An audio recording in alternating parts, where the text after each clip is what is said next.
Bueno, bienvenidos a la que puede que sea la última sesión de los núcleos temáticos, sea como fuere, a ver si conseguimos terminar hoy a Simón de Beauvoir, pero vamos a comenzar leyendo unos textos.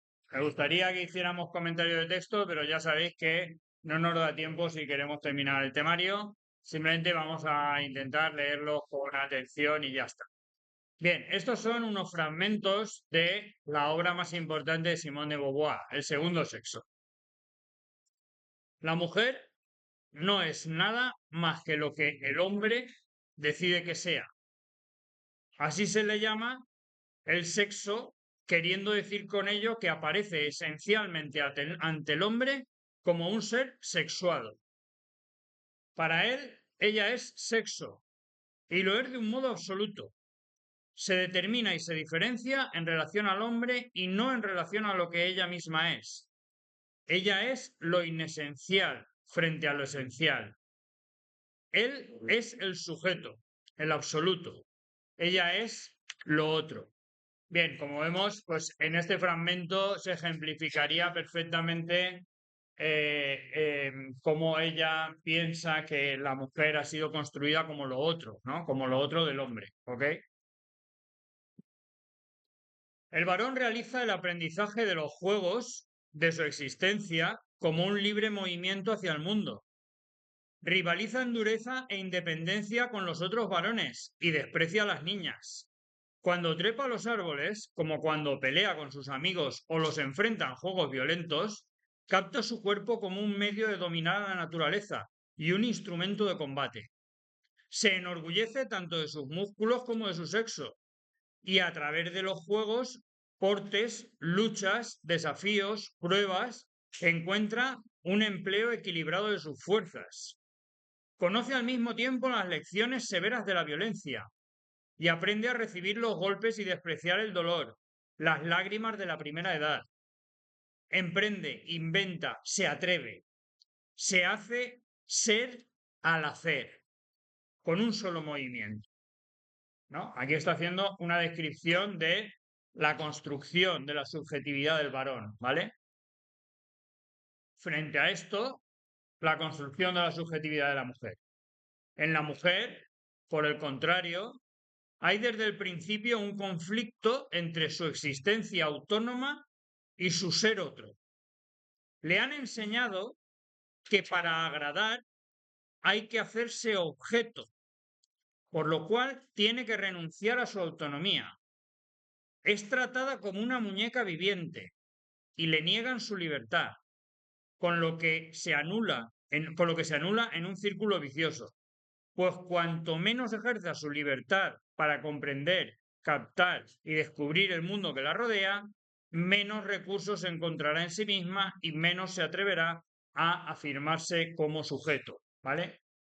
La niña desde el primer día está siendo educada para agradar al hombre, ¿vale? Se construye la subjetividad de la niña no en función de su propio desarrollo, sino en función de el otro, ¿vale? Bien.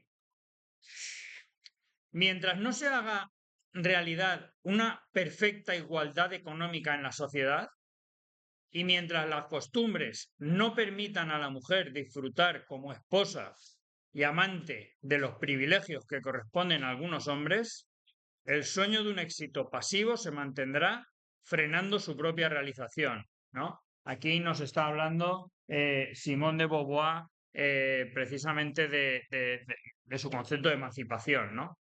Las restricciones que la educación y la costumbre imponen a la mujer limitan su poder sobre el universo.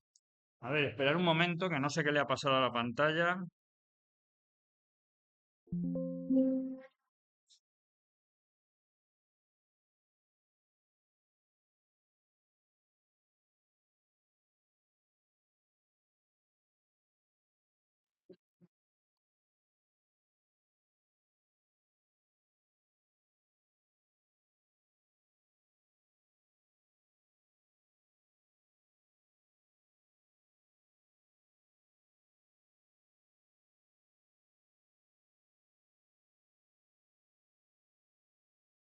Vale, continuamos. Perdón.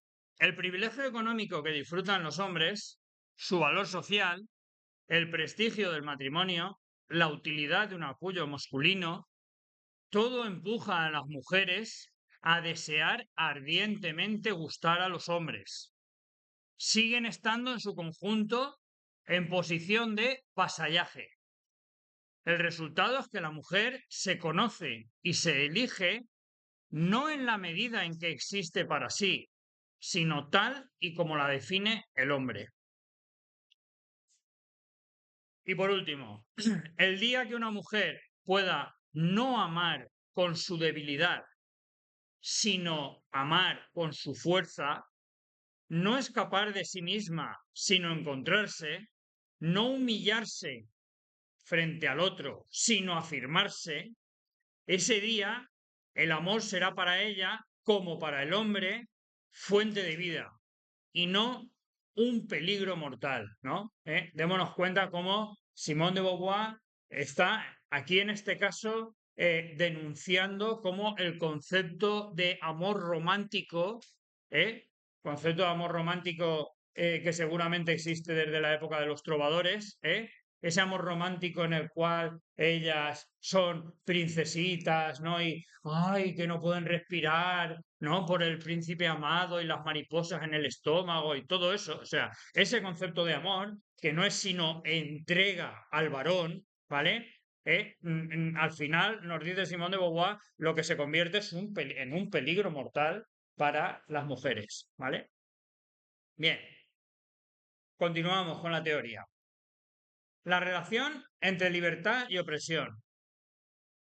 Simón de Beauvoir sostiene que la libertad es un concepto central en la existencia humana.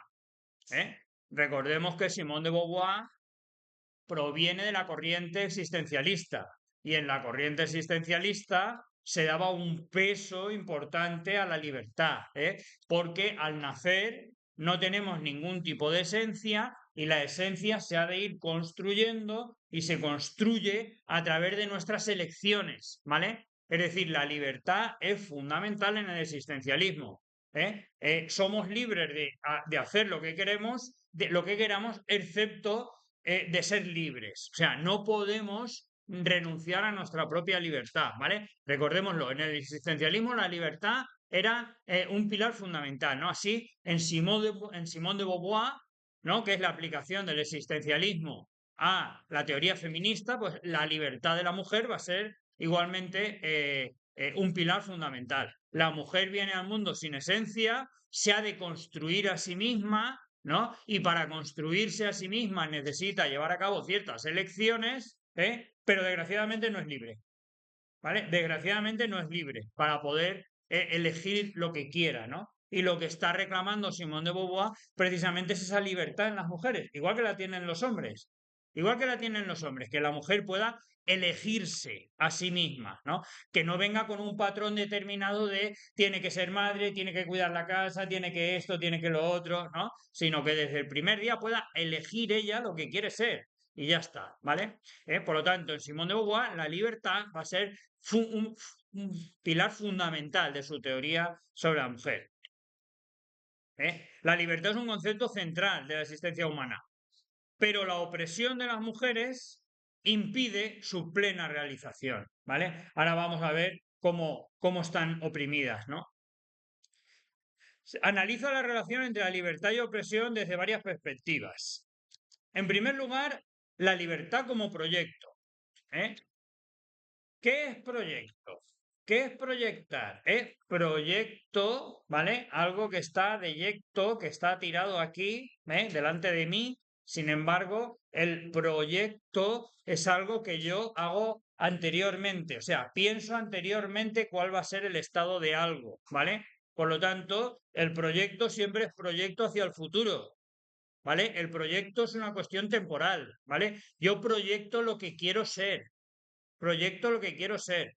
Por lo tanto, esto que es un concepto central también del existencialismo, va a tener mucho peso en Simón de Beauvoir, este concepto de proyecto, que además, bueno, no lo hemos estudiado aquí, pero proviene de la fenomenología de Heidegger, ¿vale? Bien, la libertad para Simón de Beauvoir no es no es no tener restricciones, ¿eh? No, es que tú eres libre de movimientos, puedes ir para allá y para acá. No, la libertad no es eso. La libertad es tener la capacidad de hacer un proyecto, ¿vale? De un proyecto hacia el futuro, de plantearme ahora lo que quiero ser en el futuro, ¿vale? Y elegirme ahora dependiendo de ese proyecto. Esa es la verdadera libertad, ¿eh?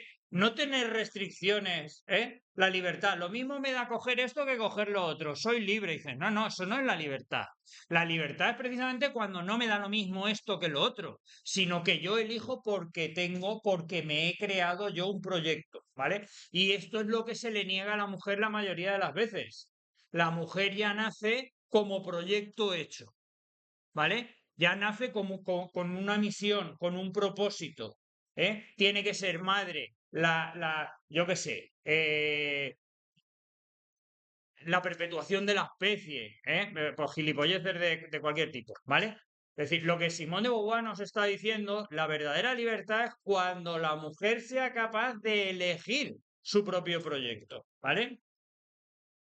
Bien, para Simón de Beauvoir la libertad no es simplemente ausencia de restricciones, sino un proyecto activo que implica tomar decisiones, es decir, elegir, ¿no? Y la asunción al mismo tiempo de responsabilidades. Las mujeres deben liberarse de esas expectativas impuestas por la sociedad y definir así su propio camino. Esta visión de la libertad como un proyecto se alinea con el existencialismo, concretamente con el de raigambre heideggeriana, el que proviene de Heidegger, que enfatiza la importancia de la elección y la acción. Bien, otro concepto fundamental de Simone de Beauvoir va a ser el de situación, ¿vale? El de situación. ¿Cuál es la situación de la mujer? ¿Vale? La situación es ese contexto social y cultural en el que las mujeres viven y en el cual le dice a las mujeres cómo tienen que ser o o qué es lo que tienen que hacer, ¿no? Voy a poner aquí un ejemplo, ¿no? Nosotros ahora vivimos en el contexto de la sociedad europea, ¿no? Pero imaginaros, por ejemplo, yo qué sé, en alguna zona de África donde sean de religión musulmana, dice, pues el contexto de esa mujer es muy diferente al contexto de la mujer europea actual, ¿no? ¿Me entendéis? O sea, ¿qué es el contexto? El contexto es ese conjunto, es una especie de red, ¿vale? El contexto social y la cultura que dice cómo tienen que ser las mujeres, ¿vale? Aunque no esté escrito en ningún sitio, pero que ya les dice cuáles son sus tareas, sus misiones, ¿eh? Incluso, mirad, escuchadme, vosotros creeréis que no, pero yo ahora que soy padre de mellizos, no sabéis la de veces que oigo la frase, ser una mala madre. No sabéis la de veces que lo oigo. Sin embargo, la de ser un mal padre, esa no aparece. Esa no aparece. Porque si Celso acompaña a los chiquillos al parque, dice, ay, mira qué buen padre es. Si no los acompaña, no pasa nada. ¿Vale? Sin embargo, si la madre no acompaña a los críos al parque, es una mala madre. ¿Me entendéis lo que quiero decir? O sea, no estoy hablando de la Edad Media, ¿eh? Os estoy hablando de mis hijos actualmente con 4 años y medio, ¿vale? Está muy definido cómo tienen que ser las madres en la crianza y cómo tienen que ser los padres, ¿eh? Y la función de algunos padres, colaborar en la casa. Dices, ¿cómo que colaborar? Ayudar en la casa, ¿no? O sea, ¿de quiénes son las funciones de la casa? Si es lo que tiene que hacer es ayudar. Es que las funciones de la casa son de ella, ¿vale? Entonces, él, qué buen padre es si ayuda, ¿no? Sin embargo, ella, como no haga las labores de la casa, es una mala madre. ¿Me entendéis lo que quiero decir? O sea, no vayáis a pensar que estamos hablando de la Edad Media ni de otras culturas. En la nuestra también, en la nuestra también. Hay una situación que es un contexto histórico y cultural, ¿no? Que impone a las mujeres una manera de ser, aunque no esté escrito en ningún sitio, ¿vale? Bien, Simón de Beauvoir introduce este concepto, el de situación, para describir el contexto social y cultural en el que las mujeres viven. Esta situación no es simplemente un estado de ser, sino un conjunto de circunstancias que limitan las posibilidades de acción. La mujer atrapada en esta situación, y ya os digo, igual de atrapada la mujer europea actual que la musulmana de no sé qué, que la India, ¿me entendéis? O sea, cada una tiene su situación que la atrapa. Diremos que la situación de una cultura a lo mejor es más suave que la de otra. Vale, no están al mismo nivel, ¿eh? Pero todas las mujeres viven sometidas a una situación concreta, ¿ok? La mujer atrapada en esta situación... Uy, ¿qué ha pasado aquí? Vale. La mujer atrapada en esta situación enfrenta dificultades para ejercer su libertad. Bien, la dialéctica de la opresión. ¿Por qué dialéctica? Porque la opresión no va solo en una dirección, sino que la opresión va y viene, ¿vale? Por eso es una dialéctica, es como un diálogo, ¿ok? La relación entre el opresor y el oprimido es dialéctica. La opresión no solo afecta a la mujer, afecta también al hombre.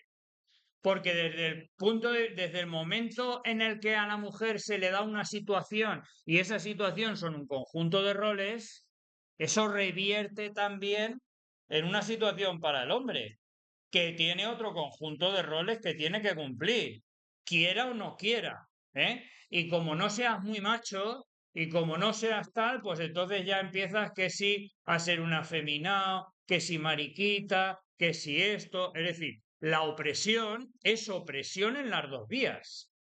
Es opresión en las dos vías, ¿vale?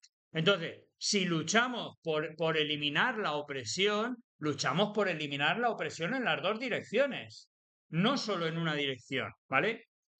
La relación entre opresor y oprimido es dialéctica. La opresión no solo afecta a la mujer, sino que también afecta a toda la sociedad en su conjunto.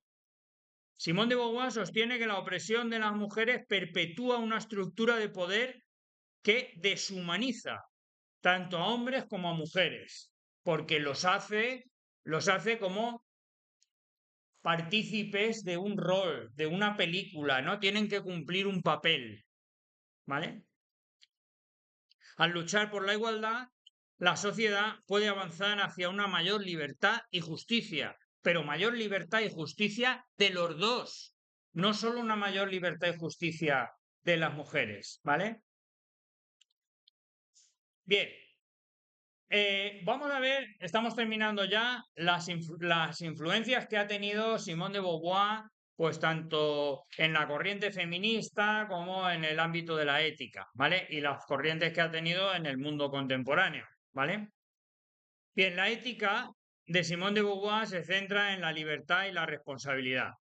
Ella sostiene que la ética debe estar basada en la experiencia y la vivencia de cada individuo y que la moralidad debe ser entendida como un proceso dinámico y en constante cambio, ¿vale? Bien, esto no se entiende muy bien, no se entiende muy bien si no vemos a qué se opone, ¿vale? A esto a lo que se opone es a una ética de carácter kantiano, basada en un imperativo categórico que establece normas universales, normas morales o éticas que son universales, rigurosas, absolutas, ¿no? Y sin embargo, Simone de Beauvoir nos está diciendo que no existen esas normas morales, éticas, absolutas, universales, sino que en cada momento hay que ver cuál es la situación en la que se está viviendo y, bueno, pues hacer lo máximo posible porque exista la libertad, ¿no? Y poder ejercer el ámbito de la responsabilidad, ¿ok? Pero démonos cuenta, esto es importante, hay que hacer reflexión ética en cada contexto es diferente. Mirad, os voy a poner un ejemplo que creo que vais a entender enseguida, un día estuve leyendo un artículo sobre una doctora occidental, ¿vale? Feminista, ¿eh? Y entonces estaba en África, bueno, pues había una especie de clínica improvisada y la doctora se estaba dedicando a hacer las ablaciones del clítoris de las niñas. ¿Vale? Les cortaba el clítoris y lo cosía. ¿Vale? Y entonces la pregunta que le hacen dice, cómo puede una mujer occidental que ha estudiado medicina venir aquí a hacerle las ablaciones de clítoris a las niñas? ¿No? Y entonces aquella dijo, un momento, porque eso que usted me está diciendo ahora es un pensamiento occidental. O sea, usted tiene que venir aquí y ver cuáles son las condiciones de aquí. O sea, a esta niña le van a cortar el clítoris porque forma parte de su cultura. Y tenemos que luchar por intentar cambiar esto. Muy bien, pero es que se lo van a cortar, ¿eh? Y una de dos, o se lo corto yo, se lo amputo con anestesia, bisturí, la desinfecto y la coso bien, o la va a coger su padre o su abuelo y le va a cortar el clítoris con un cristal de una botella rota. Pero se lo van a cortar. ¿Me entendéis lo que quiero decir? O sea, no podemos establecer normas absolutas de ninguna de las maneras. En cada momento histórico, en cada parte del planeta, la situación de la mujer es diferente. ¿Vale? Y entonces tenemos que reflexionar en torno a cada una de las situaciones. Lo que puede ser aquí una lucha por la libertad, ¿no? Pues te vas a otra parte del planeta y no tiene sentido luchar por eso. Tiene sentido luchar por otras cosas. ¿Me entendéis lo que quiero decir? ¿Vale? Entonces, Simone de Beauvoir está intentando huir de esa especie de universalismo absolutista en el establecimiento de normas morales, ¿no? Sino que nos tenemos que centrar en el contexto de cada una de las zonas, ¿vale? Y en la medida de lo posible intentar maximizar la libertad, ¿vale? O sea, intentar buscar simplemente que todo el mundo, hombres, mujeres, que todo el mundo sea lo más libre posible, ¿vale? Ese sería el criterio ético de Simone de Beauvoir. Bien, ética de la ambigüedad. En su obra La ética de la ambigüedad, otra obra importante de Simone de Beauvoir, aunque no tanto como El segundo sexo, Beauvoir desarrolla su concepción de la ética como un compromiso con la libertad y la lucha contra la opresión. La ambigüedad de la existencia humana implica que no existen respuestas simples a los dilemas éticos, ¿no? Como os estaba diciendo, ¿eh? En cada momento, habrá una circunstancia diferente, ¿no? Y además múltiples factores. Por lo tanto, no existen respuestas simples, ¿eh? A los problemas éticos. En cambio, los individuos deben navegar, como decíamos, navegar sus circunstancias y tomar decisiones informadas que reflejen su propia libertad, ¿vale? Hay que tener en cada momento, tener en cuenta las circunstancias de cada una de las zonas o de los momentos para tomar esas decisiones. Bien, responsabilidad social.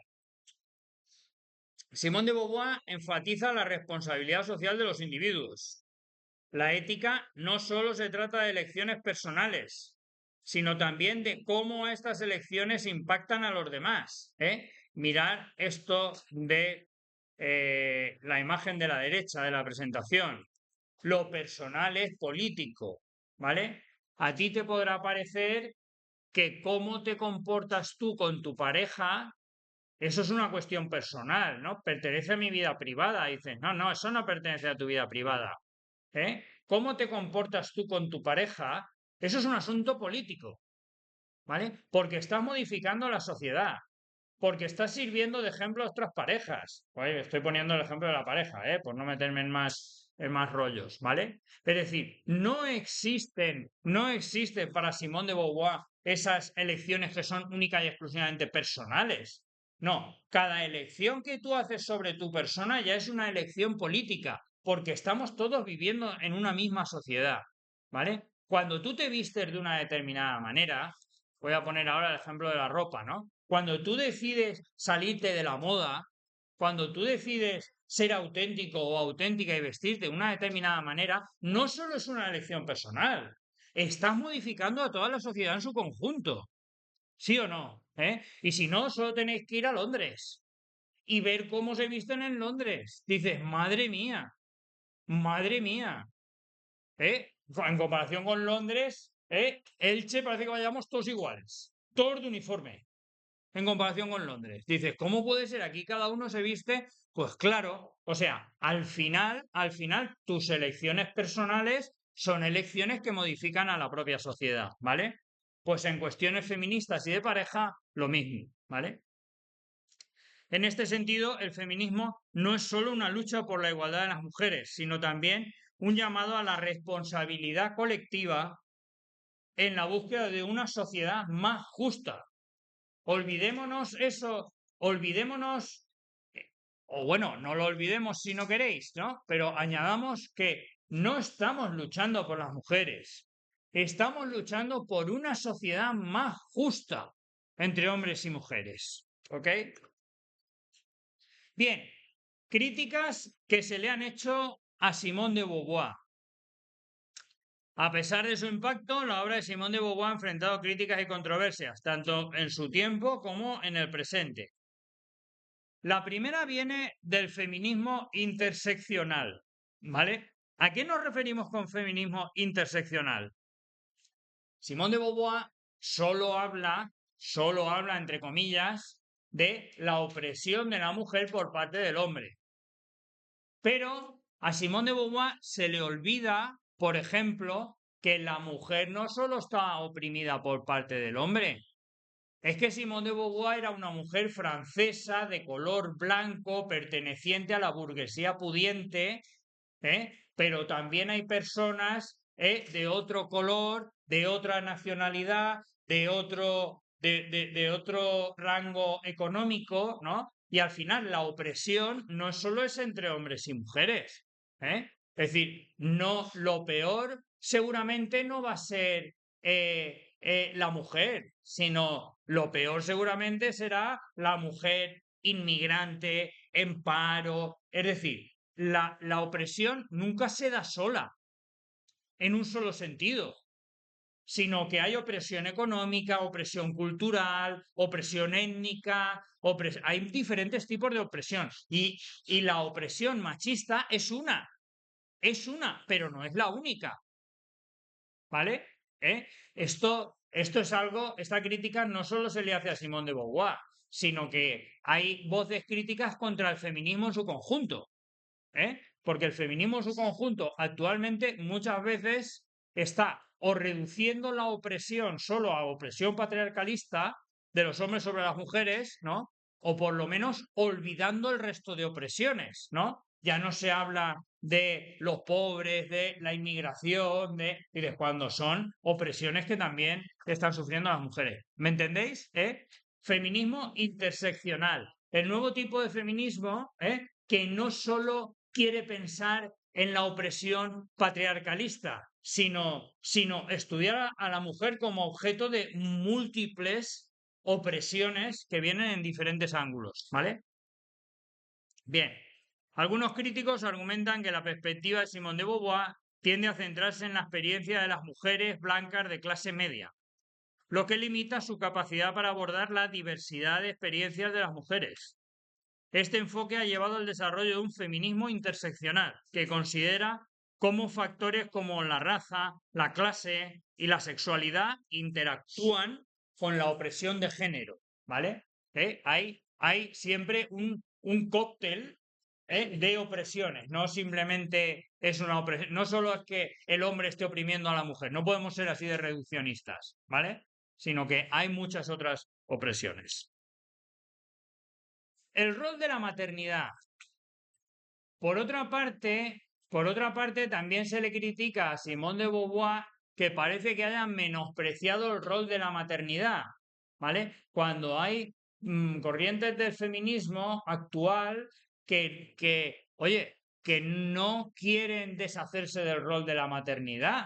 O sea, que es evidente que las mujeres pueden tener hijos y los maridos no. O sea, los hombres no. No, pero no hay por qué despreciar esto, como hace Simone de Beauvoir. Es decir, que una mujer, en palabras de Simone de Beauvoir, puede elegirse a sí misma, a hacer su proyecto de vida, pero al mismo tiempo también introducir el rol de la maternidad, es decir, ser madre y tener hijos. No como Simone de Beauvoir, que parecía que estaba planteando que para ser realmente tú, para crear tu propio proyecto, tenías que renunciar a ser madre, para que me entendáis, ¿no? Sin embargo, hay corrientes feministas actuales que quieren integrar el rol de la maternidad. Es decir, la maternidad no es una esclavitud, es una posibilidad que tienen las mujeres y no tienen los hombres. Por lo tanto, como posibilidad, pues también la tienen que poder elegir, si la quieren elegir, la maternidad, ¿vale? Bien. Otro punto de crítica se ha relacionado con su visión de la maternidad. Aunque Simone de Beauvoir reconoce que las mujeres pueden encontrar significado en la maternidad, su enfoque ha sido considerado como despectivo hacia el rol materno. Este debate ha dado lugar a reflexiones más profundas sobre la relación entre feminismo y maternidad en el contexto contemporáneo.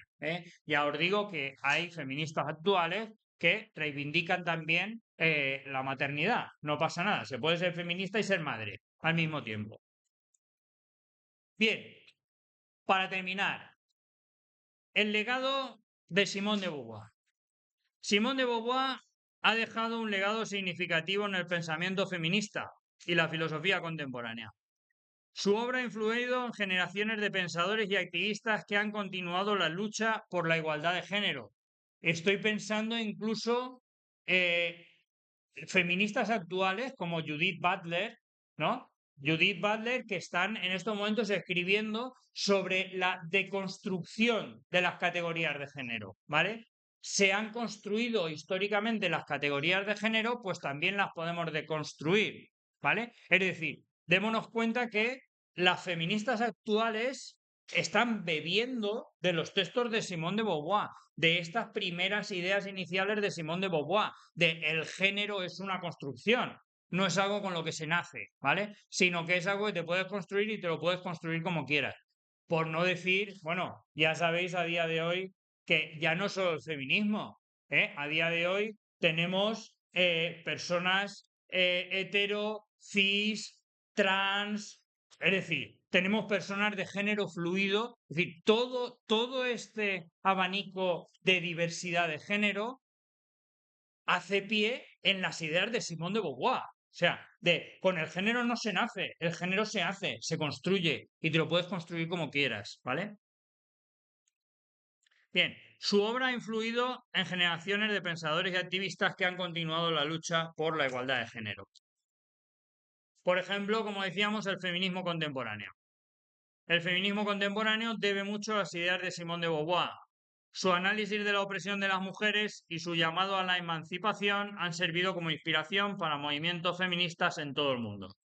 Las teorías feministas actuales, como decíamos, Judith Butler, la deconstrucción, la diversidad de género, que abordan la diversidad y la interseccionalidad, continúan siendo influenciadas por su trabajo. Simone de Beauvoir ha sido una figura clave en el desarrollo de la filosofía de género y los estudios de género.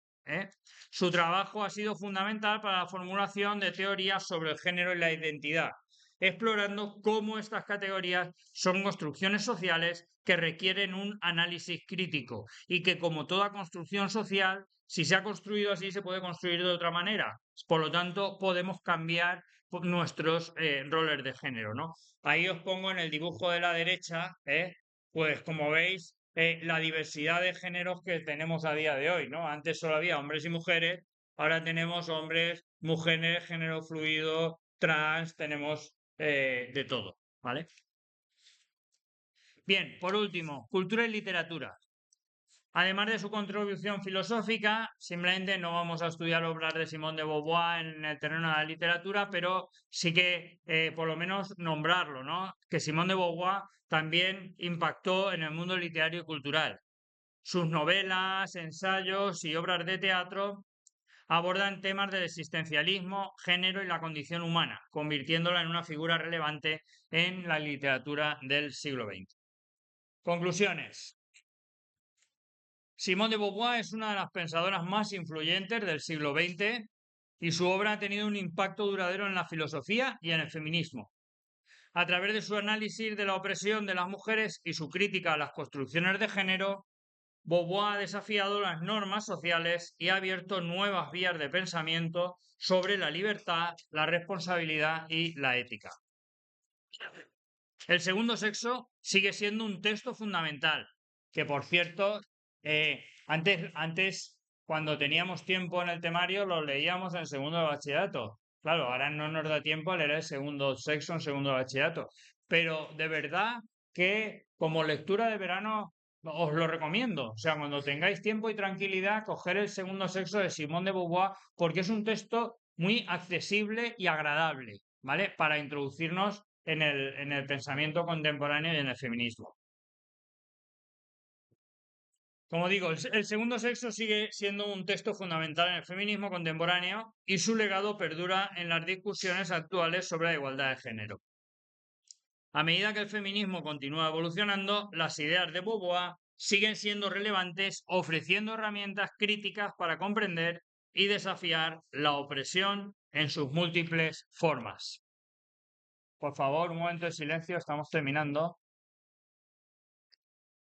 La obra de Simone de Beauvoir no solo invita a la reflexión sobre la condición de las mujeres, sino que también nos impulsa a considerar cómo todos los individuos pueden encontrar su propia libertad y autenticidad en un mundo que a menudo limita nuestras posibilidades, precisamente por los roles de género, por los proyectos, es decir, por todo aquello con lo que ya parece que nazcamos, ¿no?